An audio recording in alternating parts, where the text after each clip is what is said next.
அனைத்திந்திய அண்ணா திராவிட முன்னேற்ற கழகத்தின் தலைமையிலான தமிழ்நாட்டின் தேசிய ஜனநாயக கூட்டணியின் சார்பில் மதுரையில் நடைபெறுகின்ற இந்த மாபெரும் பொதுக்கூட்டத்திற்கு வருகை தந்து இறுதியாக சிறப்புரை ஆற்ற இருக்கின்ற இந்தியாவை உலகளவிலே சக்தி வாய்ந்த நாடாக அழைத்து சென்ற இந்திய பிரதமர் மரியாதைக்குரிய மாண்புமிகு திரு நரேந்திர மோடிஜி அவர்களே, இன்னும் 2 மாதத்தில் தமிழ்நாட்டின் முதலமைச்சராக பதவியேற்க இருக்கின்ற முன்னாள் முதலமைச்சரும் நம் கூட்டணியின் தலைவருமாகிய மரியாதைக்குரிய திரு எடப்பாடி பழனிசாமி அவர்களே, மத்திய அமைச்சர் பெருமக்களே, நண்பர் நயினார் நாகேந்திரன் அவர்களே, நண்பர் டிடிவி தினகரன் அவர்களே, நண்பர் ஜி.கே. வாசன் அவர்களே, மேடையில் இருக்கின்ற அனைத்து கூட்டணி கட்சியின் தலைவர்களை வணங்கி இந்த கூட்டம் வெற்றி பெறக்கூடாது என்று ஸ்டாலின் அவர்களுடைய அரசு, திமுக அரசு எத்தனை சூழ்ச்சி செய்தாலும் நிச்சயமாக இந்த கூட்டம் வெற்றி பெறும், வெற்றி பெற்று இருக்கிறது. எவ்வளோ தடைகளை கொடுத்தாலும் இங்கே வருகை தந்திருக்கின்ற லட்சோப லட்ச அனைத்து கட்சி கூட்டத்தின் தொண்டர்களே, தலைவர்களே, நிர்வாகிகளே, ஊடக நண்பர்களே, உங்கள் அனைவருக்கும் என்னுடைய பணிவான வணக்கங்கள். தமிழ்நாடு சமூக நீதியின் பிறப்பிடம். ஆம், தமிழ்நாடு சமூக நீதியின் பிறப்பிடம். ஆனால் கடந்த 5 ஆண்டு காலத்தில் இந்த திமுக அரசு சமூக நீதியை 100 அடி ஆழமான பள்ளத்தை தோண்டி அதில் முழுமையாக புதைத்து விட்டது. அதற்கு தமிழக மக்கள் நிச்சயமாக முதலமைச்சர் ஸ்டாலின் அவர்களை ஒருபொழுதும் மன்னிக்க மாட்டார்கள். மாறாக கடந்த 6 ஆண்டு காலத்தில் இந்திய அளவிலே சமூக நீதியில் 3 பெரிய சாதனைகளை செய்திருக்கின்றார் நம்முடைய பாரத பிரதமர் மரியாதைக்குரிய நரேந்திர மோடிஜி அவர்கள். ஒன்று, இதுவரை சுதந்திர இந்தியாவிலே முதல் முறையாக இந்திய அளவில் சாதிவாரி கணக்கெடுப்பு நடத்துவோம் என்று அறிவிப்பை வெளியிட்டு இந்த ஆண்டிலிருந்து இந்தியா முழுவதும் சாதிவாரி கணக்கெடுப்பு நடைபெற இருக்கிறது. கடைசியாக இந்தியாவிலே சாதிவாரி கணக்கெடுப்பு நடத்தியது வெள்ளையர்கள் காலத்தில் 1931 95 ஆண்டு காலத்திற்கு முன்பு நடைபெற்றது. அந்த பழமையான தரவுகளை வைத்துத்தான் இந்தியா முழுவதும் இடஒதுக்கீடு நடைபெற்று வருகிறது. அதை மாற்றி அமைத்து நவீனமான ஒரு இந்திய அளவிலே சாதிவாரி கணக்கெடுப்பு நடத்துவோம் என்று அறிவித்த பிரதமர் நரேந்திர மோடிஜி அவர்களுக்கு எங்களுடைய பணிவான நன்றிகளை தெரிவிக்கின்றோம். இரண்டாவது சாதனை, தேசிய பிற்படுத்தப்பட்ட ஆணையத்திற்கு அரசியல் சாசன அங்கீகாரத்தை கொடுத்தவர் நம்முடைய இந்திய பிரதமர் மரியாதைக்குரிய திரு நரேந்திர மோடிஜி அவர்கள். Yes, he has given constitutional status to the National Backward Class Commission. இது 25 ஆண்டு கால கோரிக்கை. அதை நிறைவேற்றியிருக்கின்றார் நம்முடைய பிரதமர் அவர்கள்.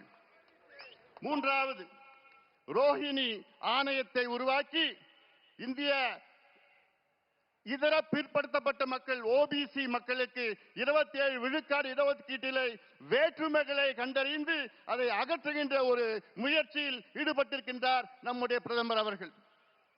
ரோஹிணி ஆணையத்தை அமைத்த பிறகு அதில் ஒரு மிக முக்கியமான ஒரு கண்டுபிடிப்பு, இந்திய அளவிலே ஓபிசி 27 விழுக்காட்டு இடஒதுக்கீட்டிலே கிட்டத்தட்ட 2633 சமூகங்கள் இருக்கிறது. அதில் 10 சமூகங்கள் 25 விழுக்காடு இடங்களை தட்டி செல்கிறார்கள். 38 சமூகங்கள் இன்னொரு 25 விழுக்காடு இடஒதுக்கீடை தட்டி செல்கிறார்கள். இன்னொரு 102 சமூகங்கள் இன்னொரு 25 விழுக்காடு இடஒதுக்கீடை தட்டி செல்கிறார்கள். இன்னொரு 506 சமூகங்கள் 22.5 விழுக்காடு இடஒதுக்கீடை தட்டி செல்கிறார்கள். ஆக 2633 சமூகங்களில் 1977 சமூகங்கள் வெறும் 2.5 விழுக்காடு இடஒதுக்கீட்டை தான் பெறுகிறார்கள் என்று ஒரு உண்மையை கண்டுபிடித்தவர் நம்முடைய மாண்புமிகு பாரத பிரதமர் நரேந்திர மோடிஜி அவர்கள். அதை கண்டுபிடித்து அதை சரி செய்கின்ற ஒரு முயற்சியில் இருக்கின்றார்கள். உண்மையிலே சமூக நீதி என்றால் நம்முடைய மாண்புமிகு பாரத பிரதமர் நரேந்திர மோடிஜி அவர்கள் தான். ஆனால் சமூக நீதி எங்கள் உயிர் மூச்சு என்று வீர முழக்கம் சொல்லுகின்ற திமுக, குறிப்பாக ஸ்டாலின் அவர்களே, உங்களுக்கும் சமூக நீதிக்கும் எள்ளளவும் சம்பந்தம் கிடையாது. உங்களுக்கும் சமூக நீதிக்கும் என்ன சம்பந்தம் இருக்கிறது? இன்னும் சொல்ல போனால் இந்தியாவிலே, சுதந்திர இந்தியாவிலே முதல் முறையாக ஒரு மாநிலத்தில் சாதிவாரி கணக்கெடுப்பு நடத்தி தரவுகளை வெளியிட்டு அதற்கு ஏற்ப சமூக திட்டங்களை வழங்கி இடஒதுக்கீடை உயர்த்தியது பிஜேபி ஆளுகின்ற மாநிலம் பீகார். இது நினைத்து பாருங்க. உண்மையிலே சுதந்திர இந்தியாவிலே முதலாக நடந்தது பீகார். ஆனால் சமூக நீதியின் பிறப்பிடம் தமிழ்நாட்டிலே அது நடைபெற்றிருக்க வேண்டும். கடந்த 5 ஆண்டு காலத்திலே ஸ்டாலின் அவர்களை எத்தனை முறை நாங்கள் கேட்டோம், கணக்கெடுப்பு நடத்துங்கள், கணக்கெடுப்பு நடத்துங்கள். இந்த கணக்கெடுப்பு ஏதோ சாதிவாரி கணக்கெடுப்பு இல்ல. உங்களுக்கு அந்த சாதி பேரை பிடிக்கலன்னா அது சமூக நீதி கணக்குன்னு நீ வச்சுக்கீங்க, பொருளாதார கணக்கு, ஏதாவது ஒரு கணக்கு வேணும். அந்த கணக்கு தான் பீகாரிலே நடத்தி, அந்த பீகாரிலே அங்கே 97 லட்சம் குடும்பங்கள் 6000 ரூபாய்க்கு குறைவான வருமானம் பெறுகிறார்கள். அந்த 96 லட்சம் குடும்பங்களுக்கு அந்த அரசு 2 லட்சம் ரூபாய் ஒதுக்கீடு செய்து அவர்களுடைய குடும்ப வளர்ச்சிக்காக செய்திருக்கிறது. இதுதான் உண்மையான சமூக நீதி. இதே கணக்கெடுப்பில் பீகாரிலே 67 லட்சம் குடும்பங்களுக்கு சொந்த வீடு இல்லை என்று அந்த 67 லட்சம் குடும்பங்களுக்கு வீடு கட்டி கொடுக்கிறார் அந்த பீகார் மாநில அரசு. இதான் உண்மையான சமூக நீதி. ஆனால் நான் கணக்கெடுக்க மாட்டேன், எந்த பிரச்சனையும் எனக்கு தெரிஞ்சு விருப்பம் இல்லை அப்படின்னு சொல்லுகின்ற ஒரு முதலமைச்சரை பார்த்திருக்கீங்களா? அதை விட மோசம், சட்டமன்றத்திற்குள் பொய் சொல்லுகின்ற ஒரு முதலமைச்சரை பார்த்திருக்கீங்களா? ஆம், தமிழ்நாட்டின் முதலமைச்சர் மு.க. ஸ்டாலின் அவர்கள் சட்டமன்றத்திற்குள்ளே எத்தனையோ முறை பொய் சொல்கிறார்கள். என்ன, எங்களுக்கு அதிகாரம் இல்லை என்று, கணக்கெடுப்பு நடத்துவதற்கு எங்களுக்கு அதிகாரம் இல்லை என்று. பிறகு எப்படி பீகார், தெலுங்கானா, ஆந்திரா, கர்நாடகா, ஒரிசா, ஜார்க்கண்ட் போன்ற மாநிலங்கள் எப்படி எடுத்தார்கள்?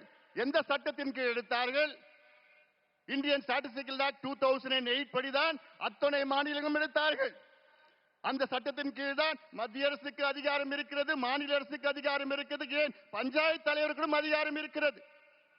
நான் ஏன் இந்த கணக்கு சொல்றேன்னா, தமிழ்நாட்டின் மக்கள் தொகை 8 கோடி, 2 கோடி குடும்பம். அந்த 2 கோடி குடும்பம் எப்படி இருக்கிறாங்கன்னு தெரிஞ்சுக்கிறது கூட உங்களுக்கு மனசு இல்லையா? அது ஏன் தெரிஞ்சுக்க மாட்டீங்க? அது 2 கோடி குடும்பம் கணக்கெடுத்து அந்த குடும்பத்தில் எத்தனை பேர் இருக்கிறாங்க, என்ன சமூகம், எந்த மதத்தை சார்ந்தவர்கள், ஆண்கள் பெண்கள் எத்தனை பேர் படிச்சிருக்கிறாங்க, எத்தனை பேர் வேலையில இருக்காங்க, அரசு வேலையா தனியார் வேலையா, அந்த வீட்டில் எத்தனை பாத்ரூம் இருக்கு, பாத்ரூம்ல பைப்ல தண்ணி வருதா, அல்ல சோலார் இருக்கா, அல்லது கிணறுல போர் இருக்கா, கிணறு இருக்கா, சைக்கிள் இருக்குதா, இல்ல பைக் இருக்குதா, இதெல்லாம் கணக்கெடுப்பு நடத்தி எத்தனையோ சமூக திட்ட நல்ல திட்டங்கள் கொடுக்கலாம், இடஒதுக்கீடை உயர்த்தலாம், உள்ஒதுக்கீடை கொடுக்கலாம்.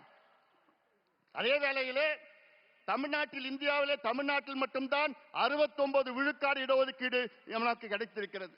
அதற்கு அந்த 69 விழுக்காடு இடஒதுக்கீட்டை பாதுகாத்தவர் ஒரே ஒரு நபர் தான், முன்னாள் முதலமைச்சர் புரட்சி தலைவி செல்வி ஜெயலலிதா அம்மையார் அவர்கள் தான். அந்த அம்மா மட்டும் இல்லனா இன்னைக்கு 69 விழுக்காடு இடஒதுக்கீடு அதை உச்ச நீதிமன்றம் ரத்து செய்திருப்பார்கள். 1993 தமிழ்நாட்டின் சிறப்பு இடஒதுக்கீடு சட்டத்தை, 69 விழுக்காடு இடஒதுக்கீடு சட்டத்தை மத்திய அரசை வலியுறுத்தி அரசியல் சாசன சட்ட திருத்தம், கான்ஸ்டிடியூஷனல் அமெண்ட்மெண்டை கொண்டு வந்து 9வது அட்டவணைகளை பாதுகாத்தவர் புரட்சி தலைவி ஜெயலலிதா அம்மையார் அவர்கள். இல்லையே நமக்கு இன்று கிடைத்திருக்காது. இறுதியாக நான் சொல்கின்றேன், நம்முடைய பாரத பிரதமர் நரேந்திர மோடிஜி அவர்களை மீண்டும் பாராட்டுகின்றேன். காரணம், நீர் மேலாண்மைக்கு முக்கியத்துவம் கொடுக்கின்றவர். அவருடைய குஜராத்தில் அவர் முதலமைச்சராக இருந்த நேரத்திலே, அந்த குஜராத்திலே சௌராஷ்டிரா என்ற பகுதி இருக்கிறது. அது மிகவும் வறட்சியான பகுதி, குடிப்பதற்கு தண்ணீர் இல்லாத பகுதி. அந்த பகுதிக்கு அப்பொழுது ஒரு திட்டத்தை வகுத்து 12,000 கோடி ரூபாய் ஒதுக்கீடு செய்து அங்கே அந்த திட்டம் சௌராஷ்டிரா நர்மதா நீர் திட்டம் என்று அறிவித்து அந்த திட்டத்தை அந்த நீரை அந்த பகுதிக்கு கொண்டு சென்று இன்றைக்கு 11 மாவட்டங்கள் வளம் செழிக்க அந்த மாவட்டங்களை மாற்றி அமைச்சிருக்கின்றார் நம்முடைய நரேந்திர மோடிஜி அவர்கள். 10 லட்சம் ஏக்கர் அங்கே கூடுதலாக அங்கே விவசாயம் செய்து கொண்டிருக்கின்றார்கள் குஜராத்திலே. அப்படிப்பட்ட புரட்சி செய்திருக்கின்றார் நம்முடைய பாரத பிரதமர் நரேந்திர மோடிஜி அவர்கள். ஆனால் தமிழ்நாட்டிலே 60 ஆண்டு கால கோரிக்கை, உங்களுடைய கோரிக்கை, நம் கோரிக்கை, காவிரி குண்டார் திட்டத்தை நிறைவேற்றுங்கள் என்று. காவிரியிலே ஆண்டுதோறும் தண்ணீர் கடலுக்கு செல்கிறது. அது ஒரு 8 TMC நீரேற்று மூலமாக கொண்டு வந்து அந்த குண்டார் விருதுநகர் மாவட்டத்திலே குண்டாரில் இணைக்கின்ற திட்டம் தான் காவிரி குண்டார் திட்டம். அதிமுக ஆட்சி காலத்திலே 14,500 கோடி ரூபாய் அங்கே அறிவித்து அதற்கு அடிக்கல் நாட்டியவர் நம்முடைய முன்னாள் முதலமைச்சர், இன்னும் 2 மாதத்திலே முதலமைச்சராக வைக்கின்ற எடப்பாடி பழனிசாமி அவர்கள். ஆனால் அந்த திட்டத்தை கிடப்பிலே போட்டு விட்டார்கள்.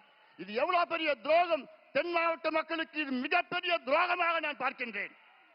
இந்த திட்டத்தினால் கிட்டத்தட்ட கரூர், புதுக்கோட்டை, சிவகங்கை, ராமநாதபுரம், விருதுநகர் மாவட்டம் இதெல்லாம் 60 லட்சம் பேர் பயன்பெறுகின்ற இந்த திட்டம். 3 லட்சம் ஏக்கர் கூடுதலாக பாசனம் செய்கின்ற இந்த திட்டம்.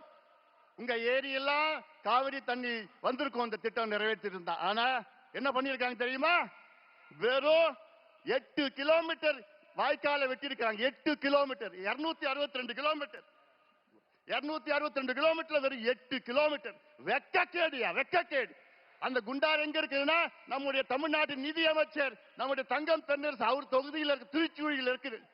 அவர் தொகுதிக்கு கூட அந்த திட்டத்தை கொண்டு வர முடியல. இவங்களுக்கெல்லாம் நிர்வாக எதிர்க்கு. அதனால நான் கேட்கின்றேன், தமிழக மக்களே, ஆட்சி மாற்றத்தை கொண்டு வாருங்கள். மத்தியிலும் மாநிலம் இணக்கமான ஒரு சூழலை உருவாக்க வேண்டும். அதற்கு நம்முடைய எடப்பாடி பழனிசாமி அவர்கள் தமிழ்நாட்டின் முதலமைச்சராக நீங்கள் கொண்டு வர வேண்டும்.